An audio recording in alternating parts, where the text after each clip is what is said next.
Hi, ഇന്ന് ശനിയാഴ്ചയാണ്, അതുകൊണ്ട് നമുക്ക് കൊറിയറൊന്നുമില്ല. എന്നാലും നമ്മളെ ചെടികളെടുത്ത് പൂക്കളെടുത്തൊക്കെ തന്നെ ആയിരിക്കും കേട്ടോ.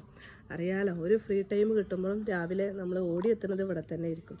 അപ്പോൾ ഇന്ന് എന്താണെന്ന് വെച്ചാൽ, ഇന്ന് കുറച്ച് കസ്റ്റമർക്ക് അവർ കുറച്ച് ചെടികളൊക്കെ നമ്മളോട് ഓർഡർ പറഞ്ഞിട്ടുണ്ടാകും. പക്ഷേ അതൊക്കെ സോൾഡ് ഔട്ട് ആയിക്കണോ എന്നുള്ളത് നമുക്കൊന്ന് നോക്കിയാൽ തന്നെ ചില വെറൈറ്റി പറയാൻ പറ്റുള്ളൂ. അങ്ങനെ ചില കസ്റ്റമേഴ്സിനൊക്കെ അവരുടെ പ്ലാൻസൊക്കെ ഉണ്ടോ എന്നുള്ളത് നോക്കിയിട്ട് വാട്സപ്പിൽ ഒന്ന് സെൻഡ് ചെയ്യാൻ വന്നതാട്ടോ. അപ്പോൾ ഒരു കസ്റ്റമർക്ക് എടുത്ത് വെച്ചിട്ടുള്ള 15 കളേഴ്സ് ഡെൻഡ്രോബിയത്തിൻ്റെ സീഡിങ്സാണ്. സീഡിങ്സ് എങ്ങനെയാണെന്ന് വെച്ചാൽ ഡെൻഡ്രോബിയത്തിൻ്റെ വെറൈറ്റിക്ക് അനുസരിച്ചാട്ടോ. അപ്പോൾ 10 എണ്ണത്തിന് നമ്മളൊരു പ്ലാന്റ് ഫ്രീ വെച്ചിട്ടുള്ള ഒരു കോംബോ സെറ്റാണ്. പിന്നെ അവർക്ക് വൈറ്റ് ഒരു ഫ്ലവറിങ് പ്ലാന്റ് മെച്ചോർഡ് എടുത്തിട്ടുണ്ട്.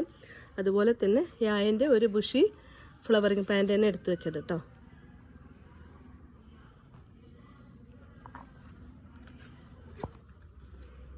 പിന്നെ ഒരു കസ്റ്റമർ എടുത്ത് വെച്ചിട്ടുള്ള 5 മെച്ചോർഡ് ഫ്ലവറിങ് പ്ലാന്റ് ആട്ടോ.